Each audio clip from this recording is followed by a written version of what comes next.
निवेदन करते हैं कि वो अपनी बातें रखें।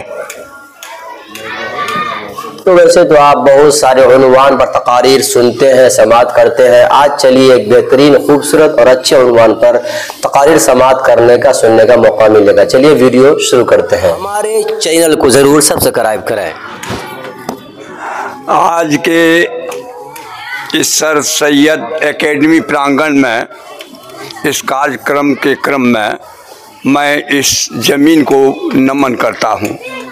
साथ ही पूरे भारतवर्ष से आए हमारे ऑर्गेनाइजेशन के जितने भी वरिष्ठतम लोग आए हैं और कष्ट उठा के आए हैं, उसके लिए उनको मैं धन्यवाद देना चाहता हूँ।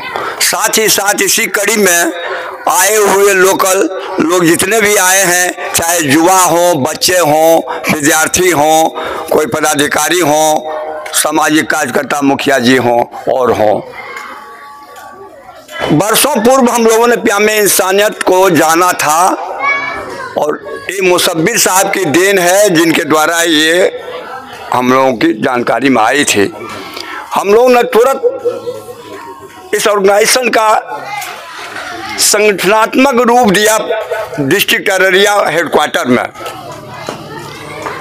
इस कार्यक्रम में हम लोगों ने बहुत सारे कार्यक्रम को अंजाम भी दिया और उस अंजाम से जनमानस को तो जो फायदा पहुंचाई गई, हम लोगों की भी जिंदगी में कुछ इस क्रम में बहुत सा तबादला आया, जिससे हम लोग ऊंचाई पर जाने के क्रम में प्रथम सीढ़ी पर चढ़े हुए हैं।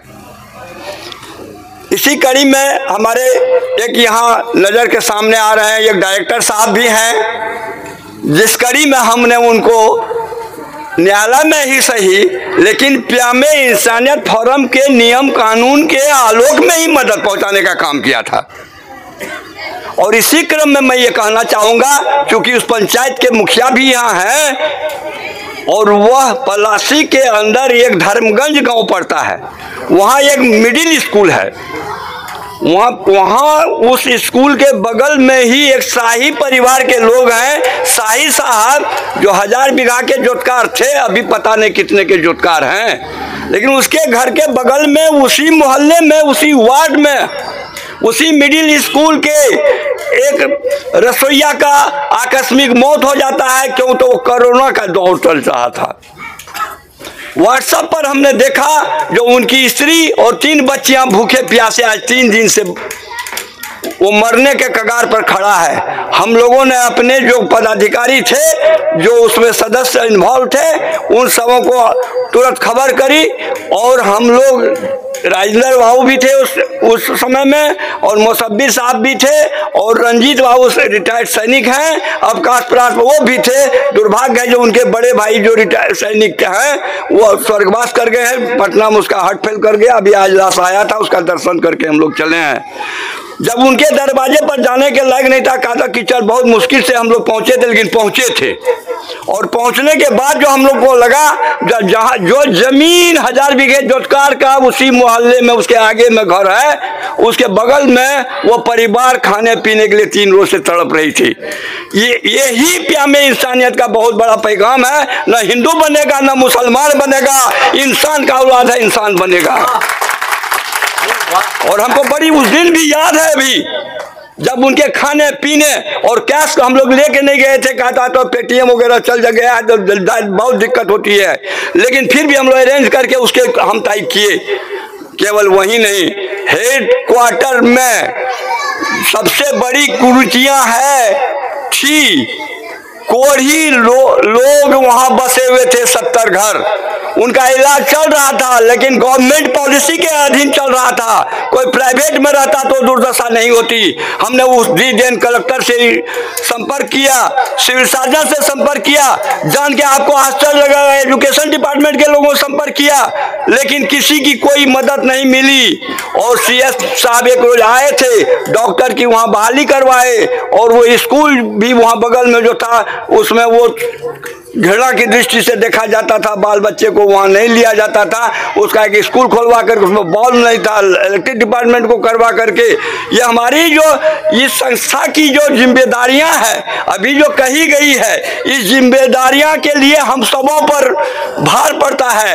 यदि हम लोग आज समाज में सुधर जाएंगे, ये भार हम लोग ले लेंगे और एक दूसरे के मदद करने लग जाएंगे, तो हम सोचते हैं कोई गवर्नमेंट का एजेंसी का मदद का कोई जरूरी नहीं रह जाएगा। कहा तो अब बगल में आप हैं, आपके दुख दर्द हम सहते हैं, हमको आप देखते हैं। लेकिन गांव घर में भी बहुत बड़ी फूट हो गई है आपस में।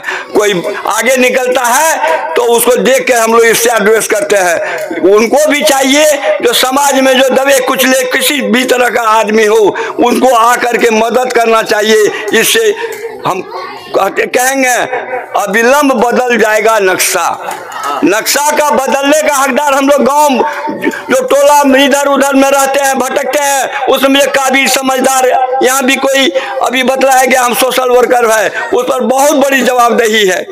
यदि उस जवाबदेही को निर्वाह किया जाए तो हम नहीं कह सकते हम लोग किस मुकाम पर पड़ जाए। आज की तारीख में वो कोढ़ी बस्ती में इंटर कोढ़िया पूरा उसका दवाई दारू करवाने के बाद वो सब ठीक हो गया है। केवल 2 कोढ़िया बचा हुआ है, एक उस कोढ़िया टोला में, एक अरिया आरएस के वार्ड नंबर 3 में, वो भी हम लोगों की निगरानी में है।